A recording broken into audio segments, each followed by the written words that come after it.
Everyone, good morning. আশা করি তোমরা সবাই খুব ভালো আছো। ভিডিওটা অনেক দিনের আগের, কিন্তু এডিট করতে একটু টাইম লেগে গেল। তো এটা ছিল সেদিন মুর্শিদাবাদ যাওয়ার একটা গল্প।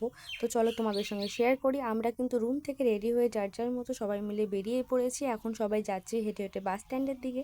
আমার বাবা এমন একটা কথা বললো, আমি হাসতে হাসতে লজ্জায় পেয়ে গেলাম। দেন দেখো সবাই একসঙ্গে চলে এসেছিলাম বাসে। তো বাসে কিন্তু যার যার সিট অনুযায়ী বসে পড়েছি, আর বাসটা কিন্তু ছেড়ে দিয়েছে।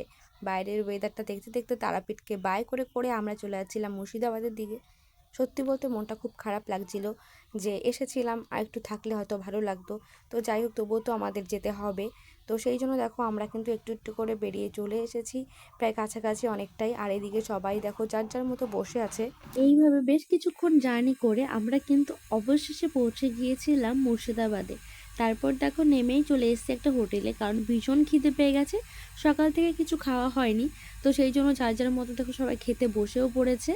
আর আমার কাছে কিন্তু চলে এসেছে খাবারের থালি। এখানে ছিল দেখো নিরামিষ খাবার।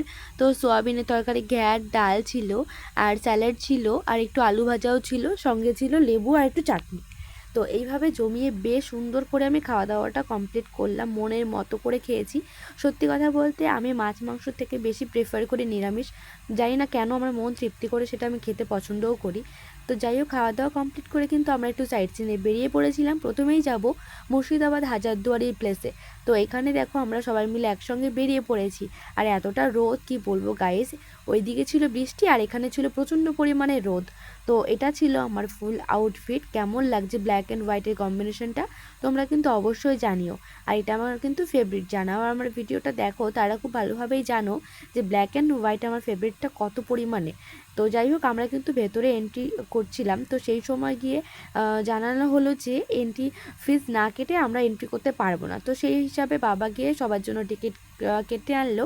আর যার পার পিস পড়েছিল 25 রুপিস করে। চলো এবার ভেতর দিকে যাওয়া যাক। একটু একটু করে কিন্তু আমরা সবাই ভেতরের দিকে চলে আসছিলাম। আর আশেপাশে দেখতে পাচ্ছ কতটা পরিমাণে লোক আর কত ভিড়, আর কি পরিমাণে রোদের তাপ, তবুও কিন্তু লোকের ভিড় কমছে না। আর ভেতরে কিন্তু আমাদের টিকিটের ইয়ে ছিল না, মানে ভেতরে যেটা হচ্ছে কি অ্যালাউ ছিল না ক্যামেরা, সেই জন্য ফোনে কোনো ভিডিও ক্লিপ নিতে পারিনি। দেন আমরা কিন্তু বাইরে ঘোরাঘুরি করে চলে এসেছিলাম। ঘোড়ার গাড়ি করে চড়বো, আরও কিছু সাইট সিন করবো।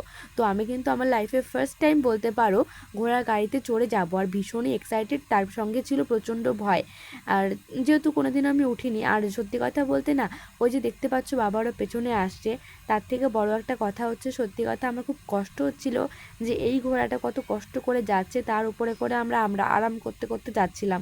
তো সেটা আমার খুব খারাপ লাগছিল। এই যে দেখতে পাচ্ছ এটা কাঠগোলা। তো এখানে না আমরা ঢুকিনি। তারপর চলে এসেছিলাম জগৎ সেটে মিউজিয়ামে।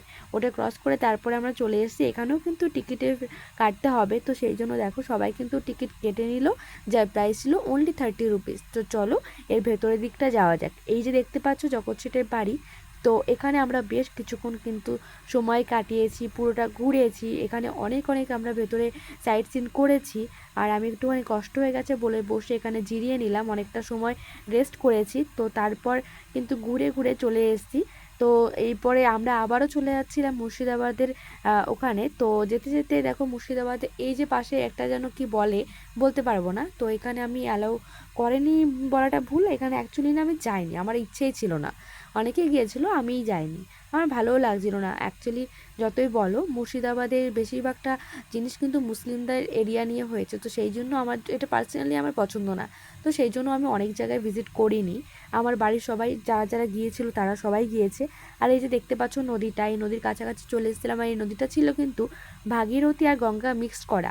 তো এইখানে একটা ওয়েদারটা এত সুন্দর ছিল গাইজ, কি বলবো, আমার তো ভীষণ ভালো লাগছিল। ফুরফুরে হাওয়া হচ্ছে, মনটা বেশ খুশি হয়ে গেল। দেখে বুঝতে পারছো আমি অনেকটা সময় এখানে কাটিয়েছি। তারপর চলে যাচ্ছিলাম মতিঝিলে। আর মতিঝিলে খুব আমি নাম শুনেছি যে মতিঝিল পার্কটা খুব বড় হয়, খুব সুন্দর হয়। তো সেটাই আজকে আমি ফার্স্ট টাইম নিজের চোখেও দেখবো। তো চলো তোমাদের সঙ্গে সমস্তটা এক্সপিরিয়েন্স শেয়ার করব, কেমন লেগেছে। আমি সত্যি কথা বলতে যখন ভেতরে একটু একটু করে ঢুকছিলাম, দেখে কিন্তু আমার খুব ভালো লাগছিল, মনটা খুব খুশি হয়ে গেছিলো যে যেটা সবাই বলেছে সেটা আসলে সেটা সত্যি। আর যেহেতু এটা আমার ফার্স্ট টাইম, তো সেটা দেখে আমার উপভোগ করতে যেন আরোই বেশি ভালো লাগছিল। তো এইভাবে কিন্তু পুরোটা আমি জুড়ে, অনেকটা যেহেতু এরিয়াতে, তো পুরোটা জুড়েই কিন্তু আমি একটু একটু করে ঘুরেছি। আর যেটা আমার সবচাইতে বেশি ভালো লেগেছিলো, এখানকার একটা ছোট একটা প্লেসমেন্টের মতো ছিল, সেটা আমার খুব ভালো লেগেছিলো। ঘুরতে ঘুরতে অনেক ফুল দেখেছি, আর এখানকার ডেকোরেশন বলার মতো না। আর এখানে তারপর ছিল টয় ট্রেন আর সাইকেলিং করার মতো অনেক কিছু তোমরা চড়তে পারো। তো এইভাবে কিন্তু আমি পুরোটা ভিজিট করলাম ঘুরে ঘুরে। বিশ্ববাংলা গেটের কাছাকাছি দেখতে পাচ্ছ এখানে আমি মোটামুটি ঘুরলাম। আর এই যে দেখতে পাচ্ছ ঝিলটা, আর এই ঝিলেই কিন্তু হবে ওয়াটার শো, যেটা কিন্তু আমি মনের মতো করে এনজয় করেছিলাম। আর এখানে ছিল আমার সঙ্গে একটা কাকা আর কাকিমার সম্পর্কে, কিন্তু বয়স অনেক ছোট। তো যাই হোক, এই যে শুরু হয়ে গেছে দেখো ওয়াটার শো। আর এখানে কিন্তু অনেক মিউজিক হচ্ছিল। তো মিউজিকটা আমি কেন তোমাদের সঙ্গে শেয়ার করতে পারছি না আশা করি বুঝতে পারছো, যেই কারণে হচ্ছে ভয়েস ওভারটা দিচ্ছি। আর এখানে প্রতিটা ওয়াটার শো এর যে এক একটা মানে সিনারি, সেটা দেখে আমার খুবই ভালো লেগেছিলো। তো দেখো তোমাদের কেমন লাগলো অবশ্যই কিন্তু জানিও।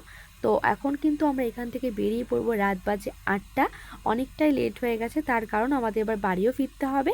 অনেক কিন্তু হয়ে গেল সময় কাটানো, চলো এবার বাসের দিকে যাওয়া যাক।